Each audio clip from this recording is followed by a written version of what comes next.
Okay, thanks for that, Dave. First thing I'm going to say is obviously this is a very big responsibility. You've seen the stickers, you know the campaign, a dog is for life, not just for Christmas. You have to think about this. I kind of get the idea, and thank goodness it's not the case in the UK anymore, where there are pet shops with puppies in the window, so that the husband or father on Christmas Eve doing a dash doesn't suddenly go past me. That's the thing to buy. But here in Australia, they're still here, so we have to be careful. The one thing I will say is if you're going to be thinking about getting a puppy and you go to a place where they do sell them, is you need to see the conditions of the mother for a start. Because in Australia they're known as puppy mills, but over in the UK they're known as puppy farms. There are people that will just churn out pups without thinking about the consequences to the dogs they're using, without thinking about the environment, and they're basically in it just for the money. Some popular breeds are especially at risk of this. For example, all the oodles that you can get, you know, the labradoodles, the sproodles, the cockapoodles, they're being churned out at a rate of knots, and it's quite scary. Because if this is happening, with breeding without thinking about it, you could have problems with the puppy physically later on down the line. So first of all, if you're going to go and see the pups, check to see the environment, check to see the mother. Is she in good condition? Does she look healthy? Also, do the pups look healthy?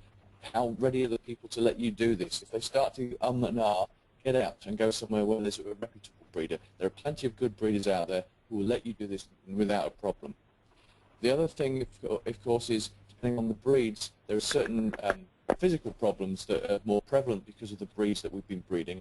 So ask to see any kennel club certificates to make sure that these are actually, you know, the real McCoy rather than just being knocked off off the back of a lorry.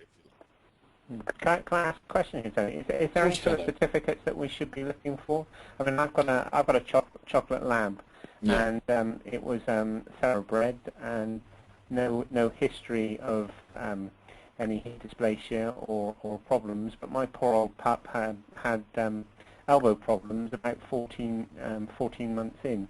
Right, Yeah. I mean, is there any sort of certification that we should really be looking for? Well, basically, yes, do your research. When you're looking at breeds, do research about the physical aspects of the breed, not the behaviour thing, because when they start talking about, say, Labradors have a certain bit of behaviour, that's like saying all French people wear berets. You know, you take that with a pinch of... Funnily enough, they don't. And even then, the ones that do wear berets are all different underneath their berets. That's an important point.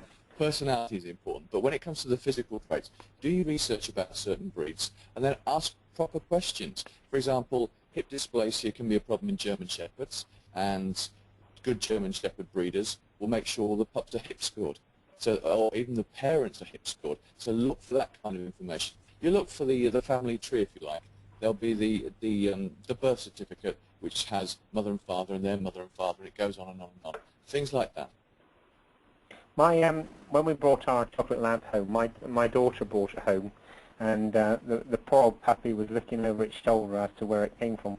You know, if you can bring a puppy home, would you recommend actually trying to bring some smells back, or would you actually say, you know, it should be a clean break and forget the past? Have you got any comments on that? Yeah, it certainly is not a problem if you were to do that, provided that when the pup gets into your house, you then start to make sure that it realises that with you, it can trust you and it's going to be fine. And that's where the process comes in of Amish bonding. But nothing wrong with them having a familiar smell of home. Yeah, okay. So on day one, what would you suggest we do to start settling the puppy in? Day one, to start settling the puppy in, is first of all spend maybe the first 24 hours in the puppy's company, even if it means sleeping on the sofa, which if you're a guy is fine because that's like camping. It's never a problem for us, you know. But just to make sure that you've got your friendly presence. Now, don't go overboard in giving the puppy some affection, though.